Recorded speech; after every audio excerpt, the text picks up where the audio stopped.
bem-vindos à nossa conversa de hoje.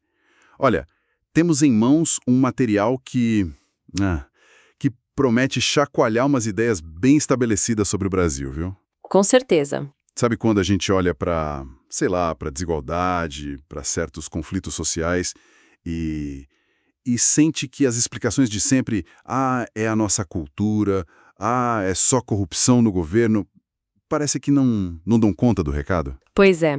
E o material que a gente separou hoje, uns trechos de A Elite do Atraso, do sociólogo Gessé Souza, vai direto nesse ponto. Ele propõe uma outra chave de leitura, né? Talvez bem mais incômoda. Incômoda como? O que ele sugere, assim? Olha, a tese central é forte. Ele diz que para entender o Brasil de hoje, a gente precisaria olhar para a ferida aberta da escravidão. Mas não como algo lá do passado, sabe? E sim como a estrutura fundamental que, segundo Souza, continua moldando quem tem poder, quem não tem, e como essa diferença é justificada muitas vezes de um jeito invisível. Invisível. Essa parece ser a palavra-chave, então. A nossa tarefa aqui hoje vai ser meio que tentar tornar visíveis esses mecanismos que o Souza descreve. É isso. Exatamente. A gente vai explorar como ele argumenta que essa herança da escravidão criou classes sociais muito, muito distintas, em especial o que ele chama de ralé brasileira. Ralé brasileira. Isso. E como, na visão dele, tanto a elite econômica quanto a classe média teriam um papel em manter isso. E claro, como certas ideias que parecem neutras, né? Tipo culturais ou científicas, poderiam estar, na verdade, servindo para esconder essas relações de poder. Vai ser uma exploração bem focada nos argumentos do livro mesmo. Ok. Parece denso, mas desafiador. Por onde ele começa essa desconstrução toda? Ele já critica logo de cara as interpretações mais famosas sobre o Brasil, é isso? Sim, ele não poupa nomes clássicos, não. Pega, por exemplo, a ideia do homem cordial, do Sérgio Buarque de Holanda. Ah, sim, super conhecida. Pois é, aquele brasileiro supostamente emotivo, que mistura o público e o privado, né? Ou então a ideia do patrimonialismo, muito ligada ao Raimundo Fauro, que diz que o nosso Estado é aparelhado por interesses privados desde sempre, basicamente. Que são ideias, assim, super influentes, né? Ensinadas até hoje. O que o Souza diz que está errado com elas? Porque seriam insuficientes. Então, para o Souza, o problema é que elas acabam desfocando do que ele vê como o conflito principal.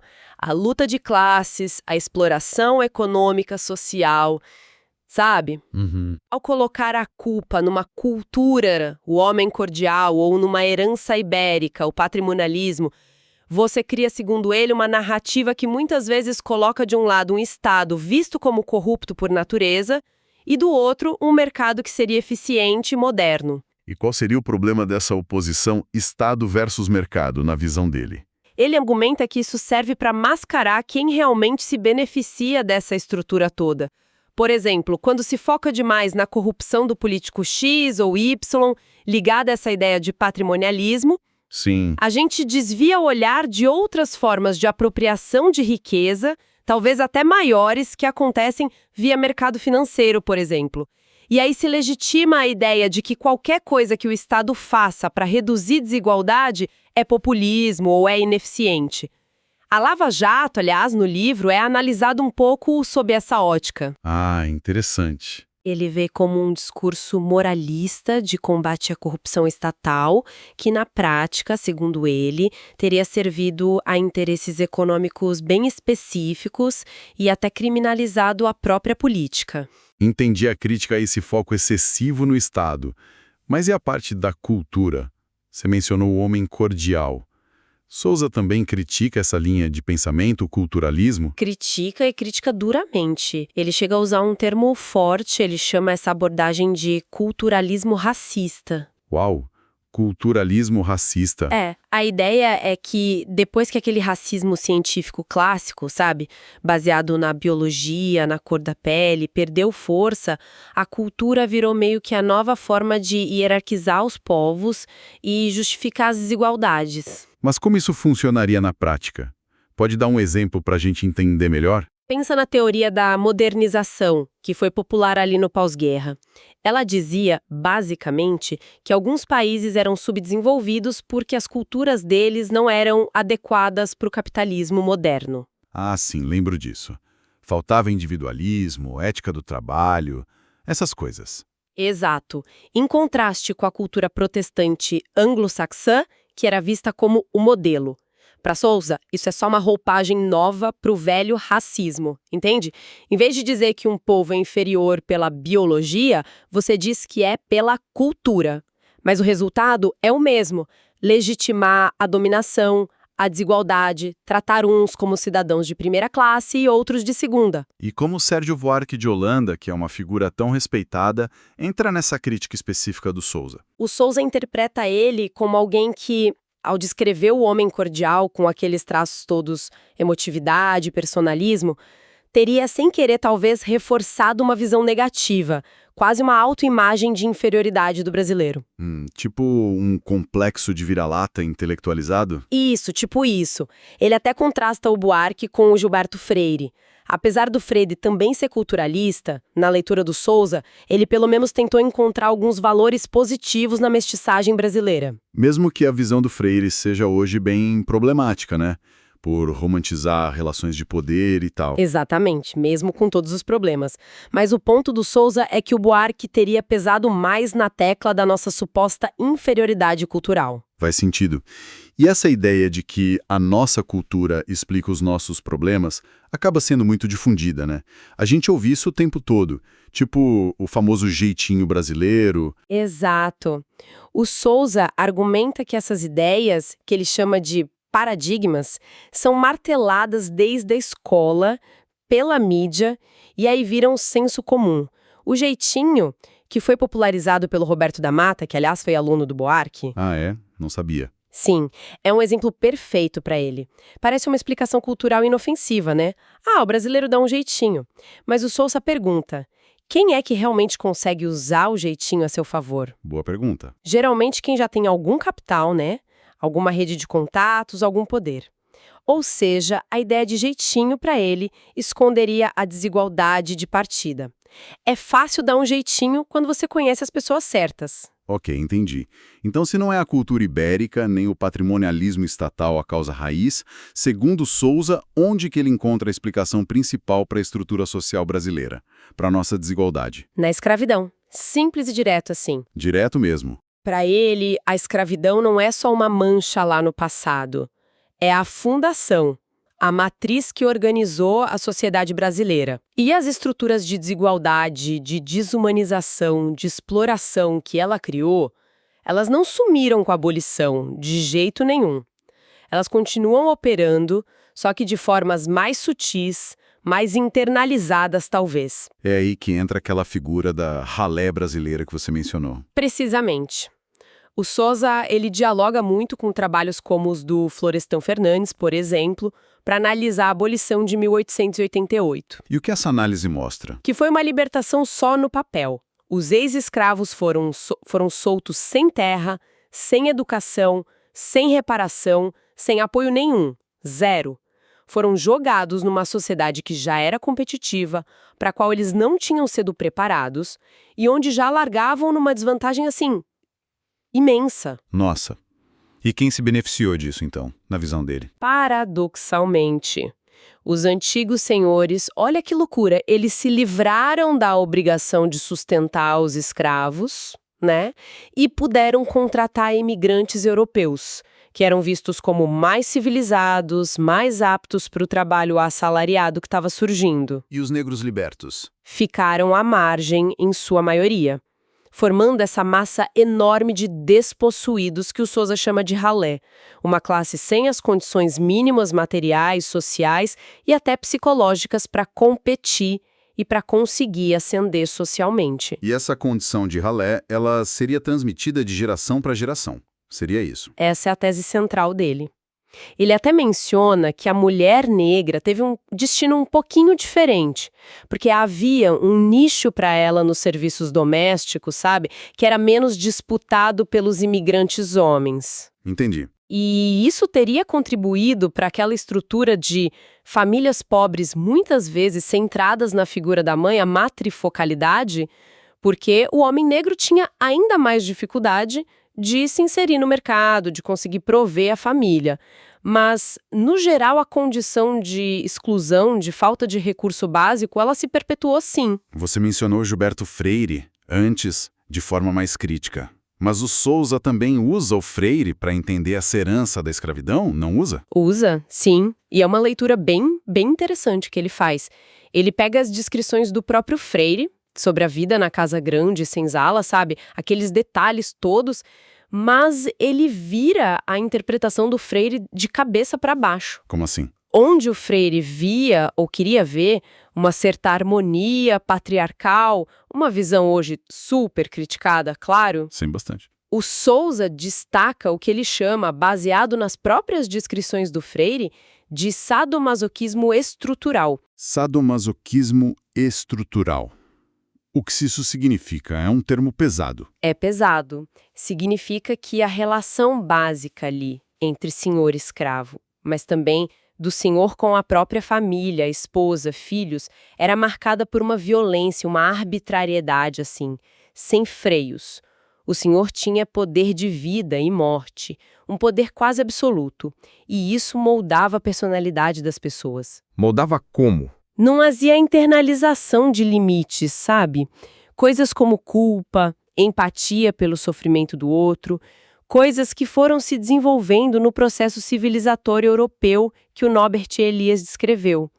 O senhor de engenho, nesse sentido, era um bárbaro.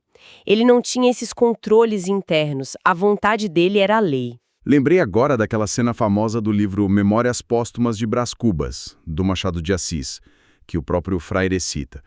O menino Brás Cubas e o Prudêncio. Perfeito. Essa cena é emblemática para essa leitura. O menino Brás Cubas montando no moleque Prudêncio como se fosse um cavalo chicoteando ele. E o pai achando graça, vendo como sinal de espírito robusto. Exatamente. Para Sousa, isso é a ilustração perfeita de como a crueldade, a naturalização da coisificação do outro era ensinada desde a infância. Essa violência não era um desvio, era a norma. Era a pedagogia da sociedade escravocrata. Era assim que se educava para mandar e para ser cruel. É brutal pensar nisso.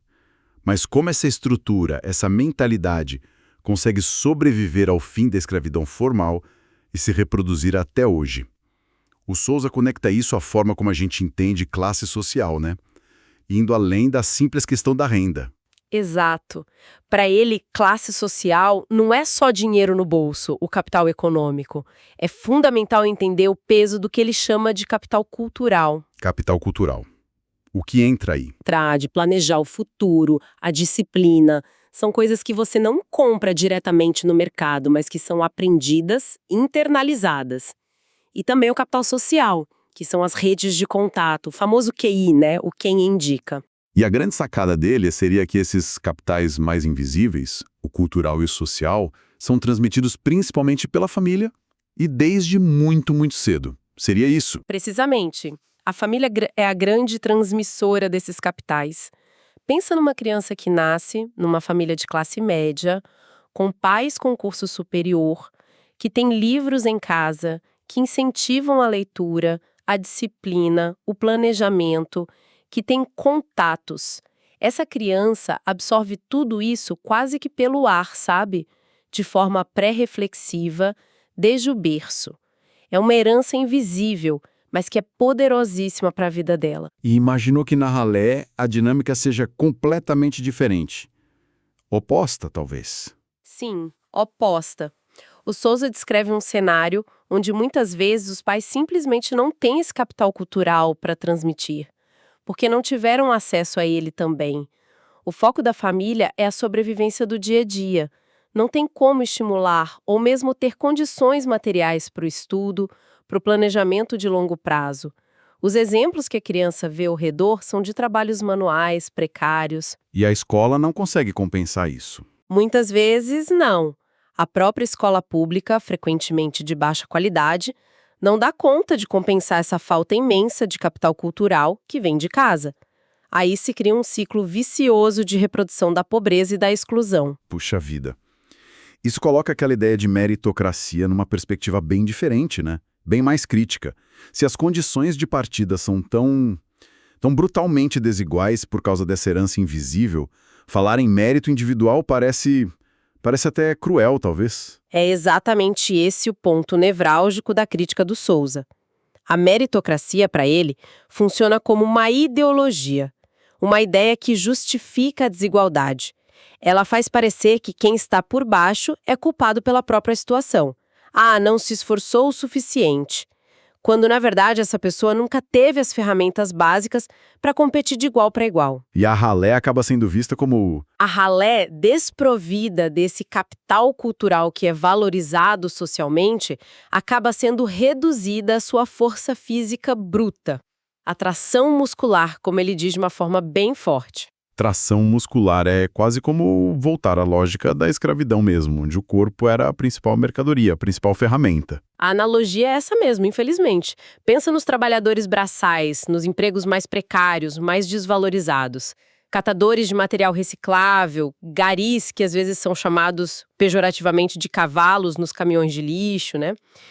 Diaristas, motoboys. Uhum. São trabalhos onde o corpo é explorado ao máximo e o conhecimento, a capacidade intelectual são quase que desconsiderados. Porque estruturalmente foi negado a essas pessoas o acesso a esse capital intelectual, cultural. É a perpetuação daquela divisão antiga entre trabalho manual, que é desvalorizado, corporal, quase animalizado, e o trabalho intelectual, que é valorizado, associado à razão, ao espírito. Entendi bem a situação da ralé, na análise dele. Mas e a classe média nessa história toda? Ela só reproduz os próprios privilégios ou ela tem um papel mais ativo na manutenção desse sistema, segundo Souza? Você falou de um pacto com a elite. Ele descreve um pacto meio implícito, sim. Um pacto antipopular, ele chama. Funciona assim: a elite econômica, a elite do dinheiro, precisa de justificativas morais e intelectuais para sua dominação, para o seu lugar no topo. Certo. E a classe média, por sua vez, precisa se sentir legitimada, precisa se sentir moralmente superior para justificar os seus próprios privilégios, mesmo que sejam menores que os da elite. Superior a quem? Exatamente. Aos dois lados. Exato. Superior à ralé, que é vista como preguiçosa, perigosa, culpada pela própria pobreza, que quer viver de Bolsa Família, de assistencialismo, aquela visão estereotipada. E, de certa forma, também superior à elite econômica. Essa elite é invejada pelo dinheiro, claro, mas muitas vezes é vista pela classe média como imoral, corrupta, fútil. A classe média se enxerga como o bastião da moralidade, do trabalho duro, do mérito. Eu ralei para chegar aqui. Entendi. E que tipo de moralidade é essa que a classe média abraça para se sentir assim, justificada? É uma moralidade muito focada na corrupção individual e principalmente na corrupção estatal. Lembra do patrimonialismo que a gente falou no começo? Lembro, sim. E também na rejeição a qualquer política que pareça populista ou que ameace seus pequenos privilégios. O discurso típico é: eu pago meus impostos direitinho, sou honesto, trabalho duro, não devo nada a ninguém. Qualquer demanda por redistribuição, por direitos sociais para os mais pobres, é vista como uma ameaça ou como uma injustiça contra quem fez por merecer. E como a elite econômica se aproveita, digamos assim, dessa necessidade de autojustificação da classe média, segundo essa análise do Souza. O Souza argumenta que a elite real, a do dinheiro, é quem de fato controla os meios de produção e disseminação das ideias que vão alimentar essa visão de mundo da classe média. Como assim? Isso inclui o controle acionário da grande mídia, o financiamento de think tanks, daqueles institutos que produzem estudos, sabe? O financiamento de intelectuais, de pesquisas e até de prêmios para obras que reforcem essa narrativa. A do patrimonialismo como grande mal, a do perigo populista, a da meritocracia individual como solução para tudo. Ele menciona especificamente a Rede Globo como um ator central nesse processo de moldar a opinião pública e construir o que ele chama de Belíndia. Belíndia, Bélgica com Índia. Isso, uma pequena Bélgica próspera para a elite e para a classe média alta, convivendo com a imensa Índia miserável para a maioria da população. E a mídia ajudaria a naturalizar essa divisão. Quer dizer, então, que a própria forma como a gente debate os problemas do país na esfera pública já estaria viciada por esses interesses econômicos e ideológicos. Essa é a ideia central dele. Ele usa até o conceito de esfera pública do Habermas, aquele espaço onde a opinião pública deveria se formar através do debate racional livre. Sim, conheço. Mas ele argumenta que, no Brasil, essa esfera já nasceu colonizada por interesses econômicos. Faltam instituições que façam um contraponto real, como uma mídia pública forte e independente, que é comum em muitas democracias europeias, por exemplo. A informação que chega ao grande público, especialmente pela TV, já viria meio que pré-digerida por essa ótica de elite que favorece o mercado e desconfia do Estado social. E dentro dessa lógica toda, a corrupção que mais importaria para o Souza não seria exatamente aquela que domina o noticiário todo dia. Exatamente. Ele faz uma distinção importante entre o que ele chamaria de microcorrupção, o desvio de dinheiro por um político específico, o caixa 2 numa campanha, e a macrocorrupção, ou a corrupção sistêmica.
Essa é a ideia central dele.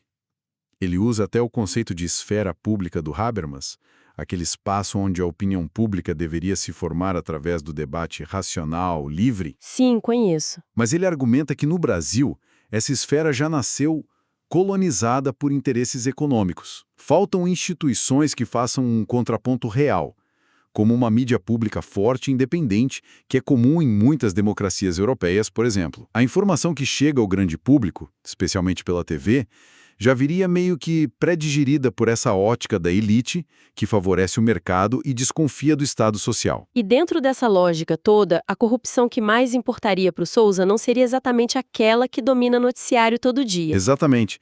Ele faz uma distinção importante entre o que ele chamaria de microcorrupção, o desvio de dinheiro por um político específico, o caixa 2 numa campanha, e a macrocorrupção, ou a corrupção sistêmica. E qual seria essa macrocorrupção?